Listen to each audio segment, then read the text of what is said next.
आज हम लोग स्टार्ट करेंगे न्यू चैप्टर जिसका नाम है microbes in human welfare. Micro organism का ह्यूमन के वेलफेयर में क्या क्या योगदान है। तो पहला चीज बात करते हैं माइक्रोब्स किसे कहते हैं। माइक्रो को माइक्रो ऑर्गेनिज के नाम से भी जानते हैं। माइक्रोब्स बोलो या माइक्रो ऑर्गेनिज्म बोलो, दोनों सेम है। माइक्रो मीन्स स्मॉल साइज, तो जो चीज छोटी साइज की होती है उन्हें हम कहते हैं, स्मॉल साइज की चीजों को, स्मॉल साइज चीजों को माइक्रो कहते हैं। और ऑर्गेनिज मीन्स ऑर्गेनिज मतलब स्मॉल साइज के ऑर्गेनिज को माइक्रो ऑर्गेनिज के नाम जानते हैं। माइक्रो ऑर्गेनिज बोले मतलब स्मॉल साइज ऑर्गेनिज। अब स्मॉल बोले तो हम कितना स्मॉल, एक हाथी बोले मैं स्मॉल हूं, फिर चींटी बोले मैं भी स्मॉल हूं, कुत्ता बोलेगा मैं भी स्मॉल हूं। कितना छोटा, इतना छोटा कि हम अपनी नेकेड आई से जिसे ना देख सके उतने छोटे को स्मॉल साइज का मतलब यहां पर क्या है, which we can not seen by our naked eye, जिसको हम अपनी नेकेड आई से, अपनी नेकेड आई से, नग्न आंखों से ना देख पाए, which we can not seen by our naked eye, that size की बात कर रहे हैं, उसे हम माइक्रो कहते हैं। ठीक है, उतना छोटा ऑर्गेनिज। हम फिर बात करेंगे हमारी आंख का रिजोल्यूशन पावर कितना है, हम कितनी छोटी छोटी चीजों को देख सकते हैं और किसके बाद चीजों को नहीं देख सकते। तो हमारी ह्यूमन आई का रिजोल्यूशन पावर अगर आपसे पूछा जाए, the resolution power of human I is 0.1 millimetre. Millimetre का साइन देखा होगा आपने, आपके पास अगर स्केल होगी, आपकी स्केल में जो बारीक बारीक लाइन होती है वो मिलीमीटर की लाइन होती है। एक लाइन से दूसरे के बीच दूरी होती है 1 मिलीमीटर, और 0.1 मिलीमीटर उसका भी 10 पार्ट डिवाइड कर दो तो कहते हैं 0. मिलीमीटर। तो हम 0. मिलीमीटर तक की चीजों को देख सकते हैं। अगर किसी की आंख में कोई डिफेक्ट नहीं है, अच्छी आंख है, चश्मा वाला बंदा नहीं है, तो वो अपनी नेकेड आई से, अपनी आंखों से 0.1 मिलीमीटर तक की चीजों को आराम से देख सकता है। लेकिन अगर कोई चीज लेस देन 0.1 मिलीमीटर हुई, लेस देन का साइन है, अगर कोई चीज लेस देन 0.1 मिलीमीटर साइज की होगी तो हमको अपनी नेकेड आई से देख नहीं पाएंगे, और उस चीज साइज को क्या कहेंगे, नेकेड आई से नहीं दिखाई देगा तो स्मॉल साइज कहेंगे, और इसे माइक्रो साइज कहेंगे। और इस तरह के इस साइज के ऑर्गेनिज को माइक्रो ऑर्गेनिज्म कहते हैं। समझ में आया। माइक्रो ऑर्गेनिज ऐसे ऑर्गेनिज है जिनको अपनी नेकेड आई से नहीं देख सकते हैं, बहुत छोटे साइज के होते हैं। साइज कितना होता है, 0.1 मिलीमीटर, 0.1 मिलीमीटर से छोटे, यहां तक देख सकते हैं, इससे नीचे हम नहीं देख सकते। ह्यूमन आई का रिजोल्यूशन पावर है। फिर हम स्टार्ट करते हैं, तो माइक्रो ऑर्गेनिज को हम देखेंगे कैसे, जब ये दिखते नहीं है। तो माइक्रो ऑर्गेनिज को देखने के लिए एक मशीन बनाई गई है और उस मशीन को कहते हैं माइक्रोस्कोप। तो माइक्रो ऑर्गेनिज को देखने के लिए जो मशीन होती है उसको कहते हैं माइक्रोस्कोप के नाम से जानते हैं इसको। माइक्रो मीन्स छोटा, और छोटी चीज को बड़ा करके दिखाता है, जूम करके दिखाता है, इसलिए इस मशीन को माइक्रोस्कोप कहते हैं। अब माइक्रोस्कोप को, जैसे कि आपका कैमरा होता है, कैमरे का क्वालिटी नापते हैं कि 2 मेगापिक्सल का है, 3 मेगापिक्सल का है, 4 मेगापिक्सल का है। जितना ज्यादा मेगापिक्सल होगा उतना अच्छा क्वालिटी का कैमरा होता है। वैसे ही आपका माइक्रोस्कोपिक क्वालिटी नापने का 2 पैरामीटर, एक है मैग्निफिकेशन पावर और दूसरा है रिजोल्यूशन पावर। ठीक है, तो हम बात करते हैं मैग्निफिकेशन पावर क्या होता है। तो मैग्निफिकेशन पावर की बात करें तो मैग्निफिकेशन पावर को नापने की यूनिट है एक्स इसकी नापने की यूनिट है। ठीक है, तो मैग्निफिकेशन पावर को एक्स से इंडिकेट करते हैं। और मैग्निफिकेशन पावर होता क्या है, जूमिंग कैपेसिटी, किसी चीज को कितने गुना जूम करके दिखा सकता है, जितने टाइम्स बड़ा कर देगा, हाउ मेनी टाइम्स जूम कर रहा है, वो उसकी मैग्निफिकेशन पावर होता है। अगर हमने कहा कि इस माइक्रोस्कोप का मैग्निफिकेशन पावर 10x है, इसका क्या मतलब हुआ, ये चीजों को 10 गुना ओरिजिनल साइज से 10 टाइम्स बड़ा कर दिखाता है। मतलब अगर मेरे पास एक 2 mm की चीज है छोटी सी, और इस 2 mm की चीज को 10x के माइक्रोस्कोप से देखेंगे, कितने mm की दिखेगी, 20 mm की दिखाई देगी, 10 गुना बड़ी। अगर मेरे पास 4 mm की चीज होगी तो वो इस माइक्रोस्कोप से 40 mm की दिखाई देगी। मतलब जो ओरिजिनल साइज होगा उससे 10 गुना ज्यादा बड़ा करके दिखाता है, इसलिए इसको 10x कहेंगे।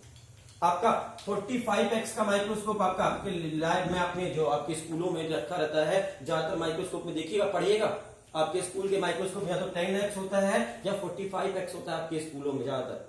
ठीक है, ये आपके स्कूलों में ये माइक्रोस्कोप जनरली देखने मिलते हैं, जो चीजों को 10 गुना या 45 गुना बड़ा कर सकते हैं, नॉर्मल साइज से 45 गुना बड़ा। और किसी किसी के स्कूल में और भी अच्छा माइक्रोस्कोप होता है 100x का। 100x का मतलब 100 गुना बड़ा कर देगा, 100 टाइम्स चीज को बड़ा कर देगा। ठीक है, तो ये आपका क्या है, मैग्निफिकेशन पावर है, जितने गुना बड़ा कर दे। और रिजोल्यूशन पावर क्या होता है, रिजोल्यूशन पावर होता है टू नियरेस्ट पॉइंट को डिस्टिंग्विश करके दिखाने की कैपेसिटी। कितनी क्लियरिटी से दिखाएगा, दो नियरेस्ट पॉइंट को दूर कर दिखाने की कैपेसिटी। ये नियरेस्ट पॉइंट है दो, और इनके बीच में बहुत करीब है, थोड़ी सी दूरी है, इनको क्लियर दिखाई दे दोनों पॉइंट को, इसको कहते हैं रिजोल्यूशन पावर। तो माइक्रोस्कोप की बात कर रहे थे। माइक्रोस्कोप वो मशीन होती है, ज्यादा डिटेल में नहीं घुसते हैं। माइक्रोस्कोप वो मशीन होती है जिसकी मदद से हम माइक्रो ऑर्गेनिज को देख सकते हैं। अब बात करते हैं माइक्रो ऑर्गेनिज होते कौन कौन से हैं। तो माइक्रो ऑर्गेनिज की बात करें तो माइक्रो ऑर्गेनिज बहुत तरह के होते हैं, जैसे कि आपके बैक्टीरिया जो है ये माइक्रो ऑर्गेनिज में बहुत छोटे साइज के होते हैं, दिखाई नहीं देते। फंजाई, फंगस इसको कहते हैं, फंजाई ये भी माइक्रो ऑर्गेनिज में आते हैं। प्रोटोजोआ, वायरस, वायरॉइड, वायरस के भाई बहन, सब वायरॉइड, प्रियॉन्स, ये सभी क्या है, माइक्रो ऑर्गेनिज्म में, स्मॉल साइज के ऑर्गेनिज्म में। और ये स्मॉल साइज के ऑर्गेनिज्म में इनको हम नहीं देख सकते। कौन कौन से, bacteria, fungi, protozoa, virus, viroid, prions. तब आपने के दिमाग में क्वेश्चन आएगा, फंजाई आप जानते हैं, फंगस, फफूंदी बोलते हैं इसको हिंदी में। आपने कभी ब्रेड पे, रोटियों पे, डबल रोटी ब्रेड पे आपने कभी फफूंदी लगी हुई नहीं देखी है क्या, खाने पे लग जाती है, दिखती है, दिखती है कि नहीं दिखती, आपने देखी है कि नहीं देखी अपनी आंखों से फफूंदी, फंगस को देखा है अपनी आंखों से कि नहीं देखा, फफूंदी को देखा होगा आपने। अगर फंगस अपनी आंखों से दिखाई देता है तो वो माइक्रोस्कोप कैसे, माइक्रो ऑर्गेनिज कैसे हुआ, फिर वो दिखता है, साफ साफ आंख से आप देख सकते हैं फंगस को। मेरे घर में ब्रेड रखी हुई थी 2-3 दिन पुरानी, उस पे फंगस लग गई, फफूंदी लग गई, 2-3 दिन बाद दिख रही थी हमको, आंख से हमने देखा, सफेद सफेद सा, काला काला सा लगा हुआ था। फिर बताइए माइक्रो ऑर्गेनिज्म है फंगस की नहीं है, दिखता है नॉर्मल आंख से, नेकेड आई से। याद रखिएगा, एक फंगस कभी भी नेकेड आई से नहीं दिखेगा, लेकिन ग्रुप ऑफ फंजाई जो होंगे, बहुत सारे फंगस हो जाएंगे एक साथ, ग्रुप ऑफ फंजाई हो जाएंगे, उसको कॉलोनी बना लेते हैं, ग्रुप में कॉलोनी बना कर रहते हैं, और फंगस की कॉलोनी दिखती है, बैक्टीरिया की कॉलोनी दिखती है, इनकी कॉलोनी दिखती है, लेकिन ये नहीं दिखते। एक तो नहीं दिखेगा कभी भी, बैक्टीरिया की कॉलोनी दिखेगी, फंगस की कॉलोनी दिखेगी, तो colony of the bacteria, colony of the fungus can be seen, लेकिन आपको इनको नेकेड आई से नहीं देख सकते। और वायरस, वायरॉइड और प्रियॉन्स तो बहुत ही छोटे होते हैं, इतने छोटे होते हैं कि इनको नॉर्मल माइक्रोस्कोप से भी नहीं देख सकते। इनको देखने के लिए स्पेशल माइक्रोस्कोप जरूरत होती है, जिसको हम कहते हैं इलेक्ट्रॉन माइक्रोस्कोप। बहुत छोटे होते हैं, इनको देखने के लिए इलेक्ट्रॉन माइक्रोस्कोप जरूरत होती है, नॉर्मल माइक्रोस्कोप से ये नहीं दिखते, ये तो दिख जाते हैं बेचारे माइक्रोन वाले से। तो हमने पूछा कि माइक्रो ऑर्गेनिज्म में क्या, माइक्रो ऑर्गेनिज्म को क्या पढ़े, माइक्रो ऑर्गेनिज्म की साइज क्या होती है, फिर पढ़े माइक्रो ऑर्गेनिज्म कौन कौन से हैं। अब हम पूछे माइक्रो ऑर्गेनिज्म कहां मिलते हैं, माइक्रो ऑर्गेनिज्म होते कहां पर है। आंसर है ये एवरीवेयर होते हैं। Micro organism are present everywhere in the earth. धरती पर सभी जगह, ऐसी कोई जगह नहीं है धरती पर जहां पर माइक्रो ऑर्गेनिज्म ना होता हो। नेचुरल कंडीशन पर, आर्टिफिशियली हम ऐसी कंडीशन बना सकते हैं माइक्रोब्स फ्री, लेकिन नेचर में ऐसी कोई भी नेचुरल प्लेस नहीं है जहां पर, अर्थ में, जहां पर माइक्रो ऑर्गेनिज्म ना होते हैं। माइक्रो ऑर्गेनिज्म कहां मिलेंगे, सॉइल में होंगे कि नहीं होंगे, हाँ होंगे। वाटर में होंगे कि नहीं होंगे, हाँ होंगे। एयर में होंगे कि नहीं होंगे, हाँ इस कमरे की एयर में भी होंगे। सॉलिड चीजों में भी होंगे। अच्छा, मेरे बॉडी के अंदर होंगे कि नहीं होंगे, हाँ अंदर भी होते हैं। इनसाइड द बॉडी ऑफ किसकी बॉडी के अंदर, ह्यूमन की बॉडी के अंदर, एनिमल की बॉडी के अंदर, प्लांट की बॉडी के अंदर, किसी की बॉडी के अंदर भी रह सकते हैं, ऊपर भी रह सकते हैं, अंदर भी रह सकते हैं, ठीक है। सॉइल में, वाटर में, मतलब एवरीवेयर, ऐसी कोई जगह धरती पर नहीं है जहां पर माइक्रो ऑर्गेनिज्म ना रहते हो। तो आप में से कुछ बच्चे आर्ग्यू करेंगे, सर मेरे घर में गीजर है, गीजर में पानी खौलता है, गरम गरम बाथरूम में जो गीजर लगा हुआ है, गीजर में पानी खौलता है, और खौलते हुए पानी में, गर्म पानी में, जहां पे 100 डिग्री सेल्सियस से ऊपर टेम्परेचर हो जाता है, इतने गर्म पानी के गीजर के अंदर मेरे घर में माइक्रो ऑर्गेनिज्म होंगे या नहीं होंगे तुम्हारे। हमने कहा एवरीवेयर होंगे। इतनी गर्म पानी में जहां पर आपका हाथ डालेंगे तो हाथ जल जाएगा, उतने गर्म पानी में माइक्रो ऑर्गेनिज्म हो सकते हैं, बिल्कुल हो सकते हैं। और जो गर्म पानी में उनको कहते हैं थर्मोफिलिक। थर्मो मीन्स होता है हीट और फिलिक मीन्स होता है लव। तो हीट से लव करने वाले माइक्रो ऑर्गेनिज्म कहते हैं थर्मोफिलिक। और ये थर्मोफिलिक माइक्रो ऑर्गेनिज्म कहां होते हैं? जहां बहुत गर्मी होती है। ठीक है। क्रायोफिलिक, ठंडी जगह पर रहने वाले। आपका बात करें मीजोफिलिक, नॉर्मल टेम्परेचर में रहने वाले माइक्रो ऑर्गेनिज्म को मीजोफिलिक कहते हैं। ठीक है। आपका बहुत एसिडिक पीएच होगा, एसिडिक पीएच में रहेंगे एसिडोफिलिक। एसिडोफिलिक, बहुत एसिडिक पीएच में रह सकते हैं, कितना भी एसिडिक पीएच हो, एसिड की बोतल के अंदर तक रह सकते हैं, एसिडोफिलिक। बेसिक पीएच पे रह सकते हैं, बेसिडोफिलिक। ठीक है। जमीन के अंदर वो बैरोफिलिक, बोरिंग वाला होता है ना, बोरिंग, बैरोफिलिक। तो आप देख सकते हैं कि दुनिया में ऐसी कोई जगह नहीं है जहां पर नेचुरल में, जहां पर माइक्रो ऑर्गेनिज्म ना हो। धरती पर नेचुरल जितनी भी प्लेस हैं, सभी जगह माइक्रो ऑर्गेनिज्म प्रेजेंट हो सकते हैं, हर जगह होते हैं। ठीक है। तो धरती पर, अर्थ की बात कर रहे हैं, दूसरे प्लैनेट की बात नहीं कर रहे हैं, अर्थ की बात कर रहे हैं। अर्थ पर सभी जगह माइक्रो ऑर्गेनिज्म रह सकते हैं। जहां ज्वालामुखी फटता है, वोल्केनो, उतनी गर्मी में भी थर्मोफिलिक रह सकते हैं।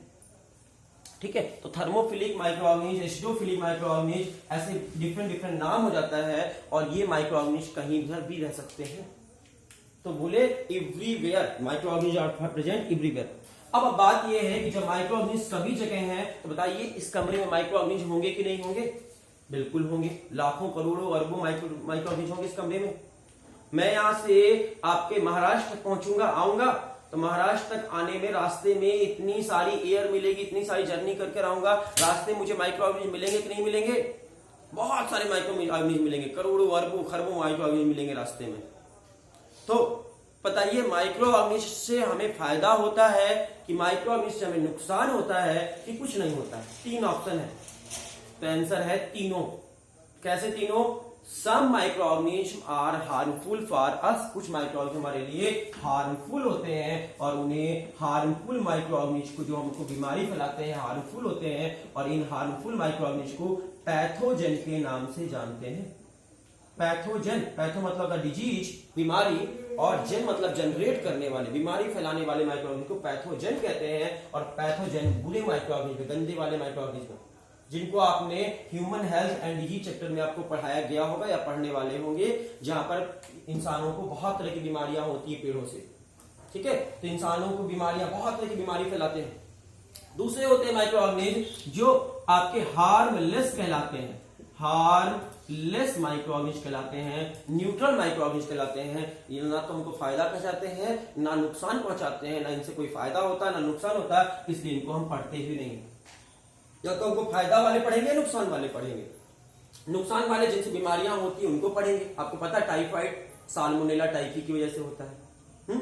कॉलरा, विब्रियो कॉलरा नाम की माइक्रो ऑर्गेनिज्म से होता है। तो बीमारी फैलाने वाले हार्मफुल को पढ़ेंगे, और या फिर हम यूजफुल माइक्रो ऑर्गेनिज्म को पढ़ेंगे, यूजफुल माइक्रो ऑर्गेनिज्म को पढ़ेंगे जो हमको फायदे पहुंचाते हैं। इस चैप्टर का नाम ही है माइक्रोब्स इन ह्यूमन वेलफेयर।